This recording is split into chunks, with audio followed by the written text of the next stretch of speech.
This is Mrs. Marvel, and today I'm reading Chapter 9, A Peace Like a River by the Grace of Lurby.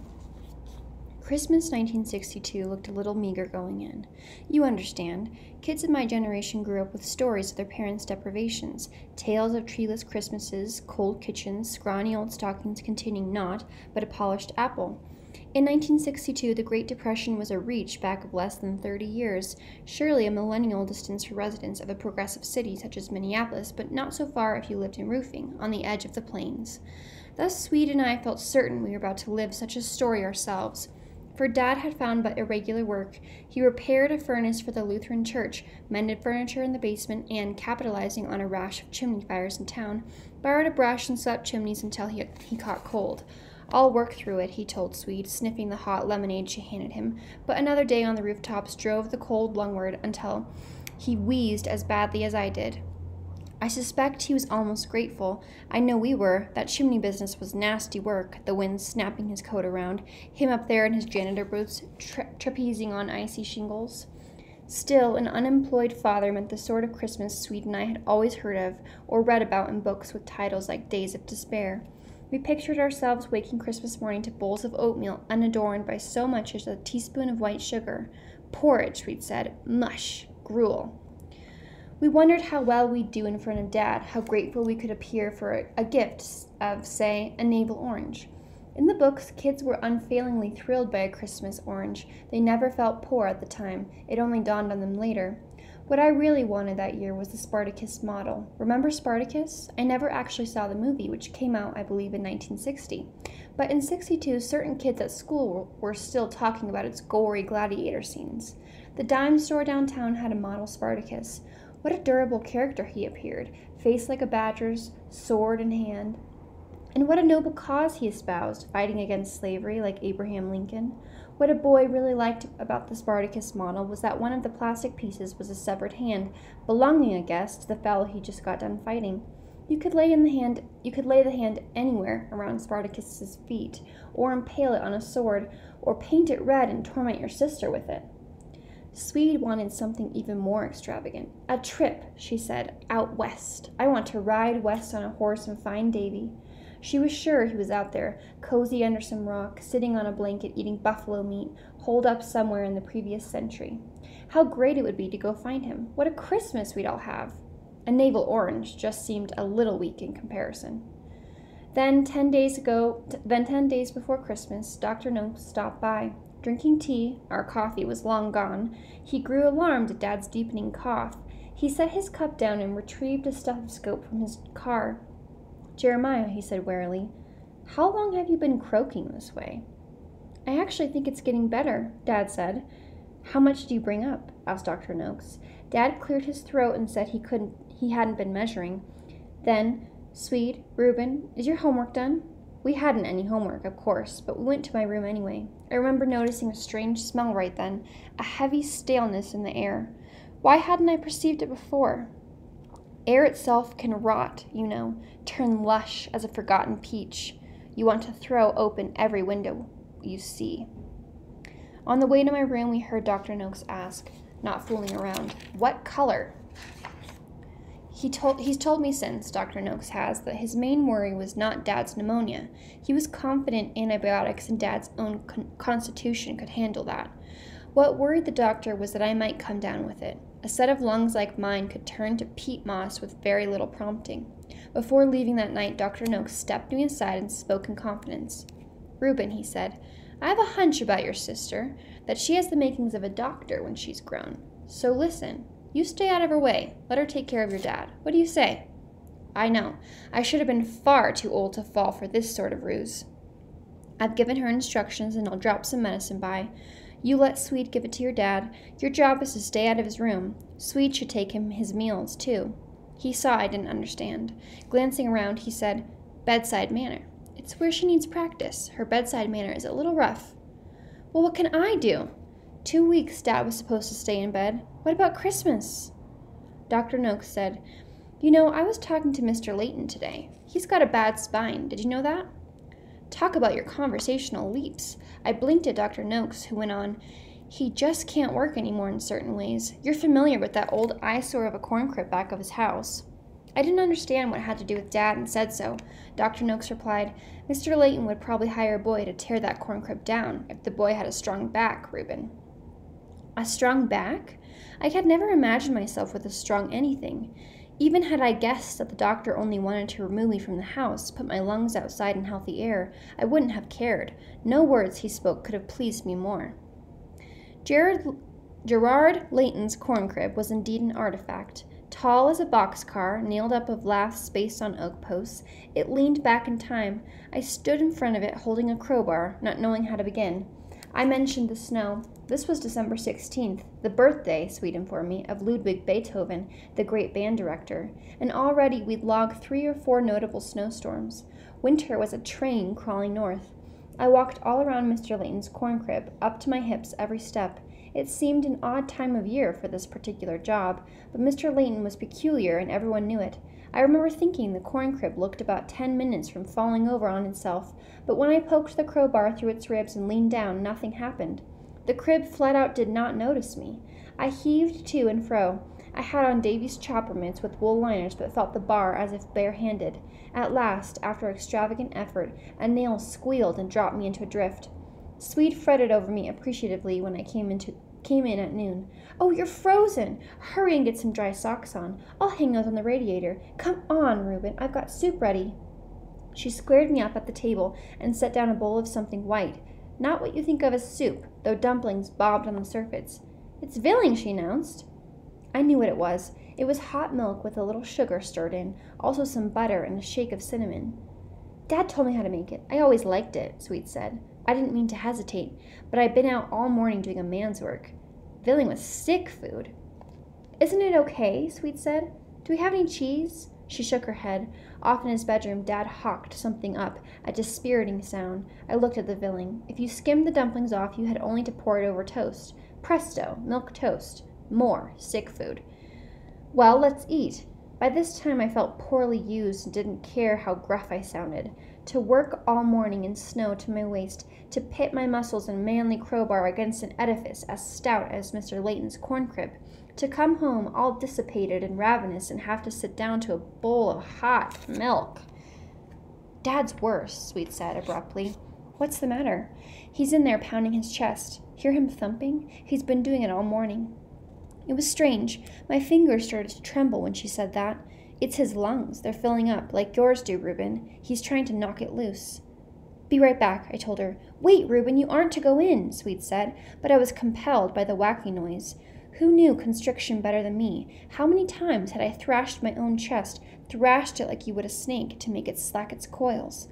Dad stopped pounding when I opened the door. Sitting up in a flannel shirt, blankets over his lap, and on them an aluminum pan, his face, when he saw me, filled with chagrin. I sounded like a threshing crew. Ugh! Is it hard to breathe? Reuben, he said, is this what you feel like in the night? His breathing was like ripples on a sand beach. Yes, sir. He nodded, exhausted but watching me, it seemed, more closely than usual. What would you think of moving, Reuben? Dr. Noakes has told me, he paused, breathed, of people who have this trouble. They've gone to dry climates. He breathed again. New Mexico. He says all this plumbing works better out there. He slapped his chest. New Mexico? High desert, he said, and those words did sound magnificent, spoken as they were in a close, moist, ill-smelling room. High desert. It came to me as beautiful rolling wastes of sagebrush and grama grass and air through which you might see an antelope top a rise 6 miles away. Just thinking of it relaxed me. Who could not breathe in such a landscape? Then Swede, who'd come in behind me, said, What if we move and then Davy comes back and we're all gone? Dad said, Well, we don't have to make our minds up right now. It would be like forsaking all hope of his return, Swede said. I know, the sentence deserved an accompanying swoon, but this was how she got sometimes, and by now you oughtn't be surprised. He'd find us, I argued. I was excited. I'd never seen high desert, but the thought of it seemed suddenly imperative. Don't you think we ought to? It's out west, Swede. I watched her thinking it out, imagining Davy returning, probably on horseback, knowing Swede's turn of mind. Davy finding us gone and turning his big black into the sun and walking away, but she was also thinking of us out west, the three of us riding across prairies, siding each other like a family invented by Frank O'Rourke, and I watched her thinking how Davy would rejoin us there and we'd become the four of us again, and possibly even the five of us, and O'Rourke woman appearing now on a strong bay mare alongside Dad. That last was a shock, and I looked at Sweet and wondered if she'd really thought it or if I'd come up with it myself. How about, Dad suggested, if you let me get back on my feet before you both start packing? Then I realized I'd gone into Dad's room, scared for him, but once inside hadn't even asked how he was or what I could do. Instead, he'd asked, his chest filling with junk, if this was how things were for me in the difficult times. I said, "Can I get you anything, Dad?" "Well, let's see. Yes, a glass of water." He slapped his pillow into shape and lay back against it. "Say, Reuben, what did you think of Sweet's filling? Good, wasn't it? I haven't eaten." Shallow breath. "Well, you're going to like it. And it's funny, but I did. Sick food or not, I had 2 bowls, and while I ate them, Sweet sat with me and agreed that the high desert was desirable, and that we ought, when Dad got better, to go at least, have a good long look at it. It was the first time I ever persuaded her to my side of anything. Back at the corn crib, I was distressed to realize all my efforts of the morning had brought down only 6 lengths of lath. Elementary math revealed I would be working till Easter, unless I got the hang of this. I chose the junction of oak and lath and wedged the bar in. A kid somewhere said, "Hey!" He was in the corn crib, crouched and peeking through laths. I had a slatted view of a boy in corduroy coat, a fat, grinning boy with plugged nostrils. You could see what was plugging them, too. "Who are you?" I asked. "Raymaud," he said. He said it Raymaud, the N getting detained up in the nostril country. "I'm Reuben. Why don't you come out there? Why didn't you come out of there?" "What you doing?" "Ripping this old thing down," I told him. "Mr. Layton hired me. Come on out of there." Outside the corn crib, he was more of himself. The coat was unbuttoned and showed layers of shirt. His cheeks were rubbed, scabby, and looked like sallow Texas grapefruits, glazed with effluent. Raymond was much shorter, but I'm guessing he had me by 30 pounds. "How old are you, Raymond?" 6. He twisted around and waved at a house across the alley from Mr. Lehman's. "That's Grandma's. We live with her. Mob and Dad and me." He looked at me furiously. "Can I watch?" "What?" "Watch you rip her dowd." Raymond was a good watcher. At first, I didn't want him there because I wasn't adept at the work and feared notice, but Raymond was gifted in not noticing. He sat down in the deep snow and spoke wet, unrelated sentences. "We just moved here last summer. Grandma's house isn't built good. My brother heard a ghost last night. Really like a horse. My dad's a buskrat trapper. Got 200 buskrats last year."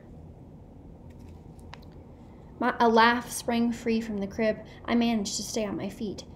I used to get beat up back home. There was a neighbor kid, Pugger, who could bet his thumb all the way back to here. Poor Raymond. His passages were so obstructed he had his own dialect.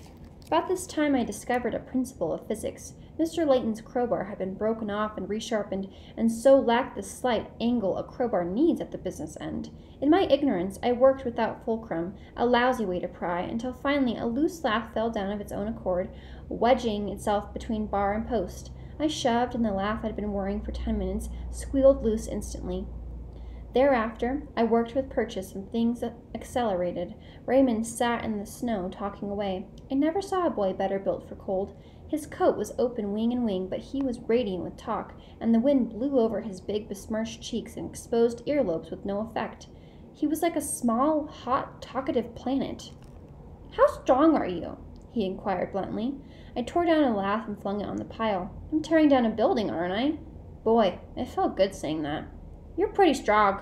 Of course. He could have outpulled me in any contest you might name, but at 6 he was too kind to know it. I said, "Well, I'm older than you." "Rube?" "Yep." I was wrestling a tough one. "Is your brother a birderer?" One of my mitts slipped and the crowbar dropped into the snow. Clawing it out, I regarded Raymond for malice. "Where'd you hear that?" "Well, he shot those big kids. Didn't you ever hear of self-defense?" He shook his head. I oughtn't have been so sharp. He was only curious. "My dad said he was a birderer." Then, "My dad's really strong. I bet he could tear that shed down with his bare hands. Could your dad do that?" Sure. Not right now, though. He's got pneumonia. Oh, Raymond said. I had an uncle with pneumonia. He died and had a funeral, but we didn't go. That corn crib represented the hardest work I'd ever done. Still, I suspect Swede had the tougher job back home. Not the cooking and washing and sweeping, which she'd been doing since we left school, but hearing Dad rack and hawk and bits of his lung hitting whong in the pan. When I arrived from Layton's those late afternoons, brimming with my own success and breathing deep as I ever had, Swede seemed frighteningly burdened. Of course, with Swede you got used to periods of deep thought, but this was different, for she was Dad's nurse, and anyone knows a downhearted nurse signifies a sinking patient. This didn't register with me right away. By the time I got home, Dad was usually sleeping quietly, which seemed a good omen, until I crept in one evening, hoping to find him awake. I don't recall what I wanted to tell him, probably how well the corn crib was going, how much money I figured to earn off it, how generally strong and immortal I was feeling now. I stood beside him, wishing he'd awaken, a boy just wanting his dad's attention, and then, standing there, I had the dreamlike thought that he'd become me. His breathing, something you had to listen hard to hear at all. This was more terrifying than any night I'd spent battling my own lungs. I grabbed Dad's shoulder and brought him awake. Reuben, he was startled. His hands came up and took hold of my arms. Is everything all right? I was startled right back. You want me to boil some water and soda? Loosen you up? He sat upright and breathed as deeply as he could. Oh, but he was bound tight. Look, Reuben, I don't think steam's a thing. Maybe you'd pound my back a little. So I sat on the edge of his bed, and he braced up best he could, and I whacked him between the shoulder blades. First, as hard as I dared, never having touched my father in this strange way before, and then, as he nodded encouragement and his lungs began to respond, as hard as I could. How I whacked! His back was bony as a fowl's, for the pneumonia had consumed his surplus. He couldn't shore up against even my feeble thumping for more than a minute, but when he sagged back into his pillow, his breathing was discernibly easier. He smiled. That corn crib work is helping you, boy. I finished December 20th, a huge day for me. The crib had a roof of sheet tin held tight by 1,000 galvanized nails, and I had to haul the ladder and the hammer upward to loosen it. Deafness threatened. When finally the tin slid away and wafted the earth, I tilted into a snowbank to rest. I wished Raymond would show up. Nothing remained of the crib but its black, upright timbers, which for frozen steadfastness seemed a jury of Puritans. I wasted some minutes heaving and grunting, then shoveled to bare earth and sheared them off flush with a cross-cut saw. It took all afternoon. When the last post toppled, I dragged it to the stack by Mr. Layton's garage, missing Raymond's 6-year-old admiration for my modest strength. Had he flattened me then, I'd have swallowed it whole. I stretched the day out long, picking nails and bits of lath from the snow, and finally horsing the nosy sheet of tin up so the whole stack lay recovered by its own roof. Stars were reappearing. Venus in the east. I seemed to breathe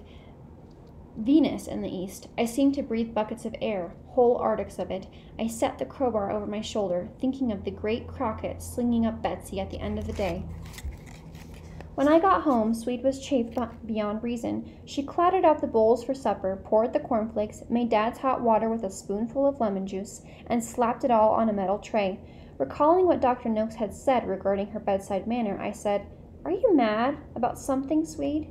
She stayed clammed, entered Dad's room to lay supper across his lap, and returned somewhat mellowed with his praiseful thanks. Still, she didn't speak to me. I was certain I'd done something thoughtless until she finished the dishes and sat down and began to blink. I had a stick of candy in my jacket pocket, a present from Raymond. Want to split a candy cane? She nodded, and I broke it into two and gave her the crook. She stuck the long end in her mouth, and in a few minutes I pulled it out and pointed it to the hallway door. Look at 'em all, she said. She was talking about the Christmas cards she taped up, 10 or 12 of them, a bumper crop. Because we hadn't much family, one uncle, no aunts, 2 older cousins whose wild doings we heard about secondhand, we'd never received more than 6 or 7 Christmas cards a year. This time, around there were new ones. From the DeColors, the Stockards, a few others. Don't you like them? Course I do. What's the matter then? I was thinking how happy she seemed mornings, how excited she always was, pulling on her boots to head up to the post office. Dad would be sitting up with his tea by then, and I'd be going out the door to Mr. Layton's, and Swede would run the few blocks and rifle the P.O. box, a responsibility I envied, particularly now so close to Christmas. We haven't got nothing, from Davy, she said. It hadn't occurred to me that Davy might send us a Christmas card, him being a fugitive from justice. Was there even precedent for such a thing? I mentally ran down a few examples. Cole Younger, Butch Cassidy, John Wesley Hardin. Maybe these fellows were just flush with Christmas spirit, but I never heard about it. I mentioned these doubts to my sister. Wesley was illiterate, Sweet said, casually using the middle name as if on personal terms with the outlaw. Also, he was a skunk. He wouldn't have sent cards to anybody, and he never got any either. Well, what about those others? Cassidy was romantic, you know. In fact, I did know it. The romantic quality was something he had acquired while vacationing in Bolivia. Sweet had read all about the heroic Butch, how he had a fondness for the afternoon siesta, also for the words pardon, senorita, and other poetical phrases. It was easy to believe Cassidy would have sent off his Christmas cards, and on time, too. I was going to ask about Cole Younger, but someone stepped up on the porch and knocked. It was Mr. Layton. He stood out there like a big hunched beetle and wouldn't come in. Boy, he said, you finished her. Come out here and settle up. This was the first I'd seen of him since he'd handed me the crowbar. He'd been sitting at his dime store counter the whole time I tore down his crib. I had wondered how this part of the deal was to happen, and now here he was, bad spine and all. You done a good job, he said, when I'd slipped on my boots and stepped out. Thank you, sir. Do you know how long that thing has needed wrecking? No, sir. How long? He said, the old man who sold me the place kept horses, percherons, great big raptors. I thought of Raymond and the houses across the alley. Where'd he keep them? Isn't the yard sort of small? Mr. Layton chuckled. It was big then, boy. I hadn't anything else to ask, and Mr. Layton reached for his billfold. He pulled out 2 $10 bills and a 5 and said, You done a good job, then patted another pocket and came out with 2 chocolate bars. Mr. Goodbars. You know, that yellow wrapper. One for you and one for your sister, he said, and I accepted them and watched him go down the porch steps, kneading the railing right the way down. 2 whole days I dreamed with Sweet about the things $25 could buy. The bills were straight voltage, juicing all sorts of hallucinations. Could you buy a Hiawatha bicycle for 25 clams? Swede thought you could, and moreover figured there was room for her on the handlebars. I was also tempted by the thought of water. I knew a kid, his name Gon, who'd gotten hold of a sweet-natured canoe framed up in a cedar and covered with watertight canvas. The boat smelled like a humidor and floated so light the kid claimed to have followed to its source and the nameless creek adjoining the bright river. He claimed to have paddled up through brushlands where burnt tamaracks poked from the surface of the creek and the water slowed to rest and the quiet was broken by the protruding fins of frantically spawning carp. All this magic from a wooden canoe that had been sitting disused in a barn. The kid, Alfred something, I believe, red-haired and double-jointed, had procured the boat in payment for a few days picking rock in the spring. I think a canoe, I told Swede. Telescope, she replied. She'd read the same poem about a farmer who so loved the stars that he arsoned his place for the insurance money and bought a glass through which the Pleiades became a scatter of diamonds on a velvet cloth. Then again, it was almost Christmas. What about presents? Shamefully, the first person who came to mind was neither Dad nor Swede, but Bethany Orchard, whom I hadn't seen in weeks. What did Bethany want for Christmas? I would have given half the money just to know. What are you thinking about? Swede demanded. Such a joyous, greedy talk we've been having. She didn't want me adrift. Oh, I don't know, I faltered badly, though you couldn't have dragged the truth from me. Bethany Orchard. In fact, I had a sudden ache to say her name out loud. Reuben, you worrying about Davy? Swede asked, and she looked so motherly and worried that I nodded and put on the gravest face I owned. To my enormous surprise and guilt, she got me in a bear hug and kept me there for a while. Poor Swede. She always did think better of me than I had coming. The next day, December 23rd, Dad got out of bed. I woke from dreams of a gravel road along which I'd walked shoeless, picking up nuggets of gold the size of baby turtles. We had in our bathroom a hot water tap that squeaked persistently when turned, and I heard it plainly as I stooped for nuggets. On and off it squeaked, and then I was awake and, though fiscally disappointed, knew Dad was up and shaving, and that the tapping I heard between squeaks was him knocking his razor against the sink to get the whiskers off. Bounding up, I rapped at the bathroom door and was admitted to the sight of Dad standing at the mirror, soap on half his face and a grin showing where he thumbed through lather. "Morning, Reuben." His voice was quiet, tired, but free of the congestion that had been so shortened his sentences of late. "Are you well?" I couldn't believe it. Just last night I had heard him coughing. "Reuben, you look starved. Go off and start some oatmeal, why don't you?" So off I went rejoicing, banging around the kitchen until Sweet awoke and came in to issue instructions. Stirring the pot, she told me it was a big day and to get the maple syrup out of the back of the cupboard. I looked. The syrup was gone. "Brown sugar, then," she said, above the toaster. I shook my head. "We used it up." "White sugar." But that bowl, too, was nearly empty, and when I got out the 10-pan canister in which we kept reserves, the scoop inside rattled sorrowfully. Sweet was disgusted. "Well, get out some apples." We had a bag of old apples in the refrigerator, long ignored on account of their soft flesh and wrinkly complexions. But I peeled them down and chopped them small, and Sweet found some Caro syrup and poured it in the oatmeal and told me to round up Dad. He'd finished shaving and was in his bedroom. I knocked and, getting no response, went in. As I did, he stepped from the closet where he'd been rummaging, and I glimpsed him upright as he truly was. A scream formed in my gut and emerged as a whimper. When shaving, he'd worn a big T-shirt that fell down the waist of his pants, disguising his emaciated frame, just as the lather disguised his face. So obscured, he might have been a healthy man, if thin. Now he came out of the closet bare-faced and bare-chested. His torso was not his, but someone else's, a drawn maroons from some sea story. His face was bereft of all extra, so that suddenly I barely recognized him. How had this escaped me? Even his eyes had the transparency of incarceration, and he looked at me out of them with a mercy and pain that confused me beyond what small troubles I never thought to know. He nodded slightly, I suppose wondering what to say. "You and Sweet get the oatmeal ready?" "Yes, sir." I couldn't stop looking at him, at the way his khakis were belted across his hip bones. He said, "I'm a little surprised myself, you know."